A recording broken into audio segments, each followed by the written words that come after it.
მოგესალმებით ბატონზაზა, პირველ თემა ბუნებრივია უკავშირდება მერიაში მიმდინარე საკადრო გადაადგილებებს რამდენიმე ვაკანტურად და საქალაქო სამსახურების რა ხდება ამ კუთხით და არის ესეთი პროგნოზი, რომ ეს არ არის თქვათ პროცესი დასრულებული და კიდევ გაგრძელდება ეს პროცესი. რა ინფორმაციას გქონდა და რა იყო სხვა?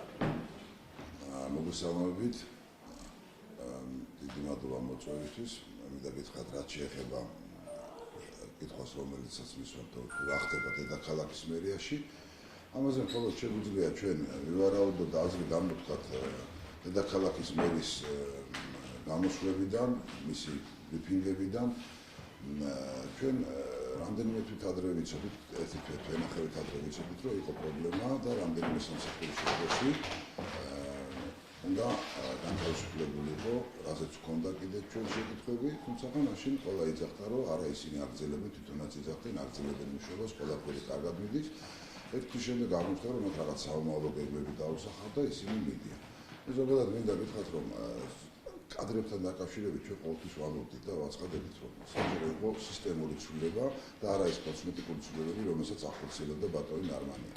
მე შევსვარ იმაშიც გარო ბატონი ნარმანია რაიმეს კადრების საკითხში წვითარდეს და ეს მისი გადაცაცვეთი იყოს.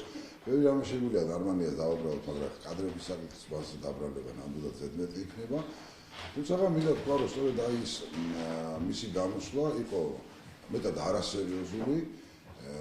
ის რაშიც ხედავდა დედაქალაქის პრობლემებს, რაზეც ისაუბრობდა, მან ისაუბრა 2 საათი ყველა იმ პრობლემასთან დაკავშირებით, რომელიც დედაქალაქს აწუხებს მისი თვალსაჩინით, ძირითადად ეს იყო ინფრასტრუქტურული პროექტები, წარადგინა სამსახურის უფროსები, თუმცა არაფერი უთქვამს, რომ ვაკანტური დატოვა ისევ კეთილმოწყობის სამსახურის უფროსის თანამდებობა. მინდა გითხრათ, რომ რთული სიტუაციაა დედაქალაქში, ძალიან რთული სიტუაციაა და იქიდან გამომდინარე, სწორედ გამოსავალს ვერ ხედავენ და მათი გამოსვლებიდან, მათი ბრიფინგებიდან მე ვფიქრობ, რომ ეს კიდევ უფრო გართულდება. ვინ განიხილება ამ პოზიციაზე, თუ არის ცნობილი თქვენთვის და კეთილმოწყობას ამდენი ხანი შეიძლება რომ არ ყავდეს ხელმძღვანელი? ჩვენ კეთილმოწყობის სამსახურთან მაშინვე ჰქონდა პრობლემები და მაშინვე ვიძახდით, რომ პრობლემები ამ სამსახურში ეს ეხებოდა როგორც ჩატარებულ ტენდერებს, ისე ერთგვართან მოლაპარაკებებს, ჩაშლილ ტენდერებს. ამჯერად ვინ განიხილება ნამდვილად მინდა გითხრათ, ეს მე კი არა ჯერჯერობით ალბათ ბატონო ნარმანიანიც არის ეს. და ის პრეტაბულ კავშირში ალბათ ის გადათხრილი დაწყებული სამშენებლო სამუშაოები, რომლებიც იწერება დროში საკმაოდ და ვერ სრულდება. საკრებულო თუ ინტერესდება თქვენ რა არის ამ ყველაფრის მიზეზი და თუ აპირებთ, რომ თქვათ უფრო გაგრძელდეს ეს პროცესი შესაბამის ორგანოებმა თქვენ განიხილოთ? დიახ, დამოკიდებულება თვითონ დედაქალაქის მერის და მისი მაღალჩინოსნების ის, რომ დედაქალაქში ყველაფერი კარგად არის, მიმდინარეობს პროექტები, კეთდება ისეთი რამები, რაც აწლეულები არ გაკეთებულა, გუგუნებს დედაქალაქი. ეს ყველა დედაქალაქის მაცხოვრებელ თვითონ ცნობს თუ რასთან აქვს საქმე. რაც შეეხება პროექტებს, მინდა გითხრათ, რა ეხა დღესაც წერეთლის პროსპექტზე გავიდით. ზოგადად ბაგები, წყლეთის გზა, გდანის ხიდი, თქვენ ხედავთ, რომ ყველაფერი გადათხრილია. როდესაც შემოქონდათ დასამტკიცებლად ეს სამუშაოები, ბავშვად, საადასვათის საფარის დაგება, ინფრასტრუქტურული პროექტები, მაშინ ჩვენ დავსვით შეკითხვა, რომ თუ იყო ეს შეთანხმებული სატრანსპორტო სამსახურთან. ყველა ამ გზის ერთდროულად დაწყება რამდენად გამოიწვევდა საცობებს და იქნებოდა თუ არა შესაძლებლობა გადაადგილება დედაქალაქში. აღმოჩნდა, რომ სატრანსპორტო სამსახურთან ეს შეთანხმებული არ ყოფილა, თუმცა მაინც ფიქრობენ ისინი, რომ ზაფხულის თვეში ამას მოასწრებდნენ, გააკეთებდნენ, მანამდე სანამ სწავლა დაიწყო და სანამ დედაქალაქში დაბრუნდებოდნენ ქალაქის მაცხოვრებლები. ყველა კარგად ხედავთ, რომ ვერაფერს ვერ აკეთებენ. აბსოლუტურად მიტოვებულია ყველა წამოწყებული გზა და ინფრასტრუქტურა და ზოგადად შეიძლება გვეფიქრა, რომ რაღაცის გამოსწორება უნდათ, მაგრამ მას შემდეგ რაც ბატონო ნარმანიამ განაცხადა, მან ყველას კარგად მოასწრა, დიდხანს ისაუბრა იმ ტენდერში გამარჯვებულ კომპანიებზე, რომლებიც ზოგი დასაჯეს, ზოგს დააჯარიმებენ და ასე შემდეგ და ფაქტობრივად ხელი გაიშვირა იმ კომპანიებისკენ, რომლებიც ასრულებდნენ ამ სამუშაოს. მგონია ეს არის მეტად არასერიოზული, იმიტომ რომ მოგესალმებით ყველა კერძო კომპანია ორიენტირებულია მოგებაზე, მოგებანახო, ზოგი არის მეტად უფრო კეთილსინდისიერი, ზოგი არაკეთილსინდისიერი. ეს დედაქალაქის მერის საქმე არ არის. დედაქალაქის მერია ყავს თანამშრომლები, რომლებიც პასუხსაგებენ, როგორც საფინანსო პირობების შექმნას, ისე ტენდერის ჩატარებაზე. შემდეგ პასუხსაგებენ სწორედ როგორც სრულდება ეს სამუშაო. საკმაოდ მაღალ ანაზღაურებას იძლევა. და სწორედ მათ უნდა უზრუნველყონ ის, რომ ეს ჩატარდეს სწორედ. მაგრამ დედაქალაქის მერი მას რო კითხოთ, მისი ყველა თანამშრომელი გადაწარევად მუშაობს და რახან მას კითხვები არ უჩნდება საკუთარი თანამშრომლების მიმართ. რახან ის არ იძახის, რომ აი ვიღაცა გასანთავისუფლებელია, ვიღაცა საყვედური უნდა გამოუცხადოთ. იმის გამო რა ხდება დედაქალაქში და თუ იქნება მიმართული მარტო კერძო კომპანიებზე, დაგუმართება ისე ეხლა საიდან მონახავენ ისე კერძო კომპანიებს, რომლებიც ადგენენ ეცემენ და ყველაფერს გააკეთებენ. როდესაც არაფერი არ ხდება, არ შემოწმება არ ხდება და თუ ხდება კიდე იცით მე ხშირად ვამბობ ჩვენ ამ უნარობასთან დაკავშირებით და მე მგონი მოწყვეტ უკვე ქართულ ოცნებას ეს უნარობა, იმიტომ რომ ეს ბევრ შემთხვევაში კორუფციაშია გადასდილი და კორუფციის ნიშნებია და როდესაც ახლა შენ იცი რომ აქ რაღაცა გარიგებებზეა საუბარი და შენ უნარობს გეძახია, მე მგონი ცოტა უფრო მათთვის მიმზიდველი ხდება. აქედან გამომდინარე მე ვერ ხედავ გამოსავალს, იმიტომ რომ თვითონ დედაქალაქის მერი არასწორად განსაზღვრავს, არასწორი მიმართულებები აქვს. თუ რატომ მოხდა ეს ამ თუ იმ პროექტის ჩავარდნა და შესაბამისად ვფიქრობ რომ ეს ისევე გაგრძელდება. და რა ეშველება იმ თქვა დაწყებულ სამშენებლო სამუშაოების მთავარი გზების მიმართულებით გადაჭრილ და შეჩერებულ ხო, ეხლა რა ეშველება თქვენ კითხულობთ და მე მინდა გითხრათ რომ ამაში პრობლემას ხედავს დედაქალაქის მაცხოვრებელი. ამაში ხედავენ ქალაქის მაცხოვრებლები პრობლემას. მინდა გითხრათ დიდ პრობლემას დედაქალაქის მერი ვერ ხედავს. აი ახლა ხან გამოვიდა სწორედ და ამაშიც დაადანაშაულა როგორც გითხარით უკვე კომპანიები. არ ვიცი როგორც მათ განაცხადეს რომ ახლა გაწყვეტავენ ხელშეკრულება დაიწყებენ ახლა და იქნება საუბარი იმაზე რომ ადრე არ მოწყდებოდა თუ რა ხარისხით კეთდება და ეხლა მოწყდება მოახვა ხელისუფლება და ისიც იტყვის რომ ეხლა ესენი არ ამოწურდნენ და ასე შემდეგ. ანუ პრობლემის გადაჭრის გზები არ ჩანს. რა თქმა უნდა, დღეს თუ ხვალ, ადრე თუ გვიან აუცილებლად დაიგება ეს ასვათ. უბრალოდ ბატონი ნარმანია რომ იტყვის რომ ან გზა გაიქნება, ან ასვათი საფარი იქნება ოქტომბერში, აუცილებლად უნდა ვიკითხოთ რომელი წლის ოქტომბერში. რაღაცა აუცილებლად იქნება და მანამდე როგორც მოძრაობს ქალაქის მოსახლეობა ისე მოძრაობს. და საცობებთან დაკავშირებით აი რა გეგმები არსებობს? და რო ვიცახი რომ არასერიოზული იყო ბატონ არმანიას გამოსვლა, ეს ყველა კუთხით იყო, ყველა იმ პრობლემასთან დაკავშირებით, რომელიც მან ახსენა. ხშირად მეკითხებიან, აი როგორ არაფერი არ მოგწონთ ბატონ არმანიას. მართალი გითხრათ, აი ამ წელიწად-ნახევრის განმავლობაში ფაქტობრივად მალეული წელიწად გახდება, ვერ ვიხსენებ რაიმე სფეროს, რაიმე მიმართულებას, რაშიც ბატონ არმანიას გაეკეთებია რაღაცა კრედიტი ნაბიჯი, რაღაცა და დამახსოვრებოდა დედაქალაქს, რომ აი რაღაცა პრობლემას მაინც უწყვეტავდა. ხა საცობებთან დაკავშირებით წელიწად-ნახევარი მოუნდა იმის თქმას, რომ ეთქვა რომ პიკის საათებში, ვიწრო ქუჩებში დასუფთავების ავტომანქანები არ იყვნენ. ამას არ ჭირდებოდა წელიწად-ნახევარი.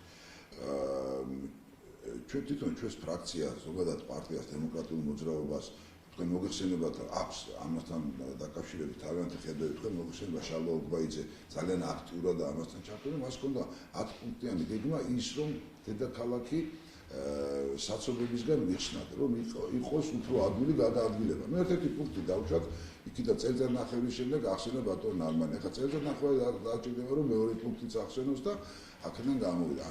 ისიც არ ხდება. აღარაფერს ვიძახი იმასთან დაკავშირებით, რაც ეხებოდა სიტი პარკის თემას. ზოგადად მინდა გითხრათ, რომ ის დაპირებები, რომელიც მთლიანად ის საარჩევნო პროგრამა, რომელიც არმანიამ ჩაატარა, მინდა გითხრათ, რომ პირდაპირ არის დემოკრატიული მოძრაობის საარჩევნო პროგრამიდან ნახებული, როგორც გამრავლებულია ციფრებზე. 10-ზე, 100-ზე, ზოგ შემთხვევაში მილიონზე და ასე შემდეგ. ჩვენ უბრალოდ იმ მინიმუმსაც ვერ ასრულებს, რომელსაც ისპირდებოდა მოსახლეობას.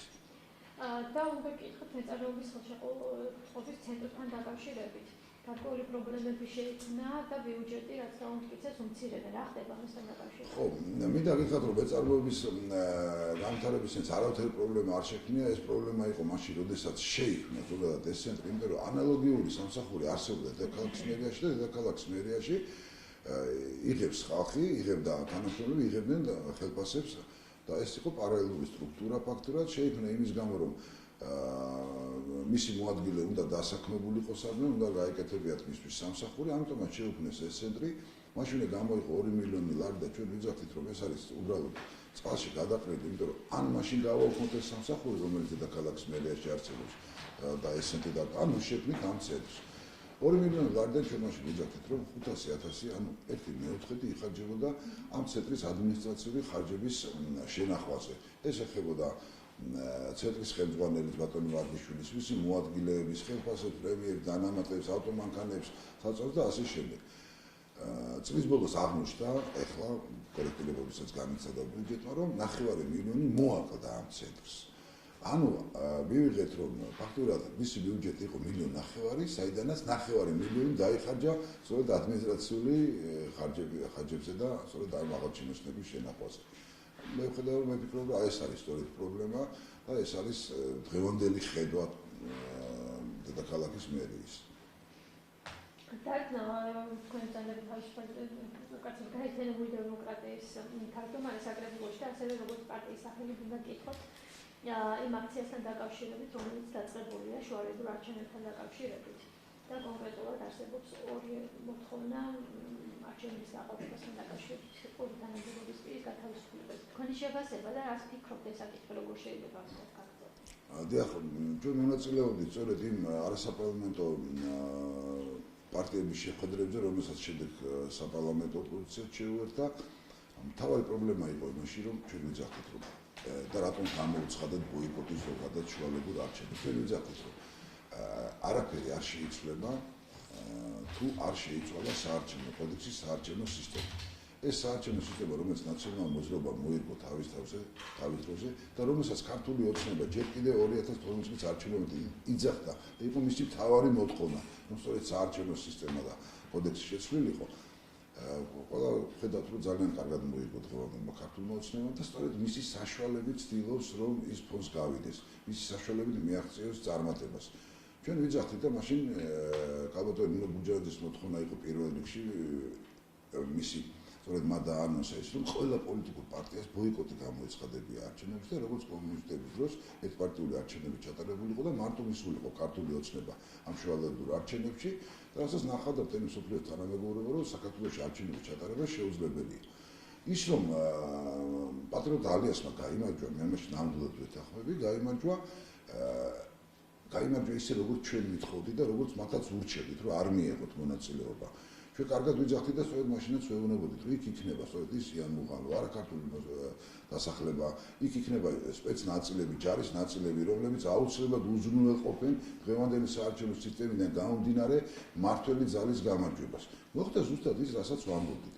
აქედან გამომდინარე მიგვაჩნია, რომ პირველ რიგში სწორედ ეს უნდა მოხდეს, სწორედ საარჩევნო სისტემის და საარჩევნო კოდექსის ცვლილება და როდესაც ვლაპარაკობ დედაქალაქის მერიაზე, როდესაც ვლაპარაკობ აი იმ პრობლემებზე, რომელიც არ სრულდება, მე მინდა გითხრათ, რომ უმეტესწილად ეს არის სწორედ ამ საარჩევნო სისტემაზე მიმული. შეიძლება მოსახლეობას ნაკლებად დაინტერესებდეს, როგორი საარჩევნო სისტემა იქნება, მაგრამ ის თუ რაღაცა დედაქალაქში არ სრულდება, დამეწუნეთ, რომ ამ საარჩევნო სისტემის ძალიან დიდი წვლილია. მაგალითად, თბილისის მაგალითზე გეტყვით, დედაქალაქში მოსახლეობამ ქართულ ოცნებას დაუჭირა მხოლოდ 44%-მა მხარი. ანუ 56%-მა უარი უთხრა არ მისცა ხმას, არ მისცეს მანდატი, რომ ერთპიროვნად უნდა დემართა დედაქალაქი. აი დღეს აი ამ საარჩევნო სისტემიდან გამომდინარე და ამის საშუალებით ისინი 75% არიან წარმოდგენილი და ამიტომაც არაფერს არ ისმენენ, არაფერს არ იღებენ ისე, როგორც უნდა მართულ გულს. გასაგებია, იმიტომ ისინი არიან მართველები, ისინი არიან მათ საარჩევნო სისტემა აძლევს იმდენ მანდატს, რომ ერთპიროვნად გადაწყვეტენ და რასაც წვითავენ და რასაც აკეთებენ დედაქალაქში, ყველანი კარგად ხედავთ.